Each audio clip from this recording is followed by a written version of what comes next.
Greetings, fellow TIs. Now, I've been doing research on a guy named Mario Savio. I believe that's how you pronounce his name. Sounds like it's Italian. And he is currently listed on the FBI's archives, their old records. And there is a file here concerning the Black Panthers, but there's no mention of him. So it appears the FBI had lied concerning this man because he stated he wasn't a Black Panther from the information that I'm reading.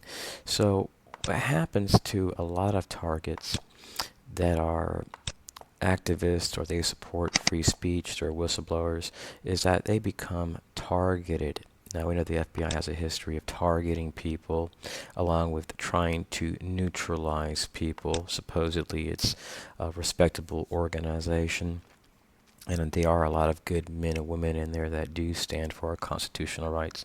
But there are a lot of players in this movement which seek to trample on our rights.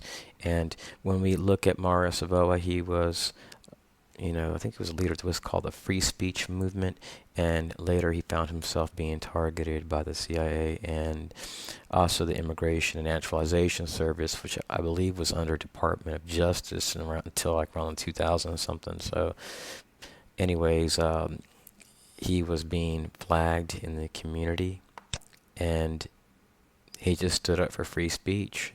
The school he was going to was infringing on his rights to free speech along with the other students, and he was like, no, we have the right to free speech.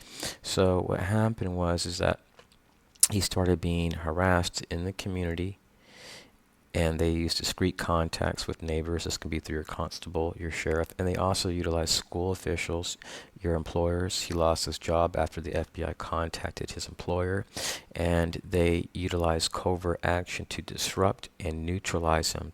So this can be through the utilization of intense stalking and surveillance, which is an intrusion into a person's life because it harms the mind. It prevents a person from living a happy life. So he was an advocate of free speech. When you look at his rallies, you really didn't see a lot of black people there, but he loved black people. His thing was free speech. So let me keep going on here. So he was harassed and spied upon for years by the FBI and the CIA. And let me keep going on here. So he was falsely labeled as a potentially dangerous person. I'm going to place a link underneath this video from Wikipedia, which shows that there's no proof of that. He was a really good person, and according to the FBI, he was highly intelligent. So he was an activist, someone that supported free speech, and the FBI attempted to neutralize him through intensive surveillance and harassment. So they systematically harassed him and they monitored him. That means following. Surveillance. They were following him because the FBI, when they do surveillance, they actually follow you. They don't just sit back in a car and just take pictures of you. No, they get on foot sometimes and they follow you around, and they get police and different people to do what they want because those are their buddies. So they got him to lose his job. They labeled him as something that he wasn't. They tried to destroy his life. And this is not the only case. There's reports of this happening up to this day. So this movement, the legacy of the free speech movement, was pretty much just free speech, was the right to be able to speak their mind.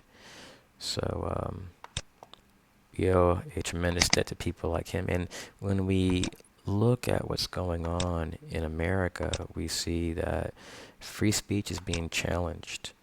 And we have a lot of people which do not want us to utilize our rights to free speech. Now, I'm not Muslim, I'm not from Palestine, but I'm all the time monitoring bills and things which could be unconstitutional, which could be in violation of our constitutional rights. Because remember, these people have made an oath to defend the U.S. Constitution.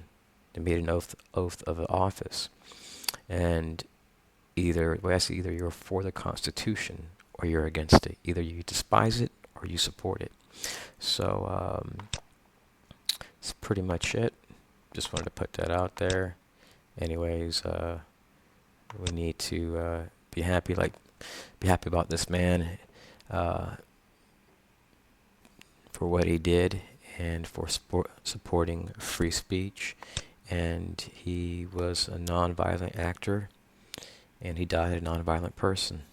I mean, look at this guy's history, his early life. He was an altar boy. He spent the summer working with the Catholic Relief Organization to improve sanitary problems in buildings. I mean,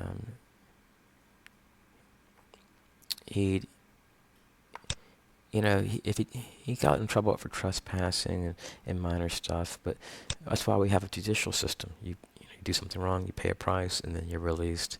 But he wasn't a dangerous and violent person. So, just wanted to put that out there. Peace.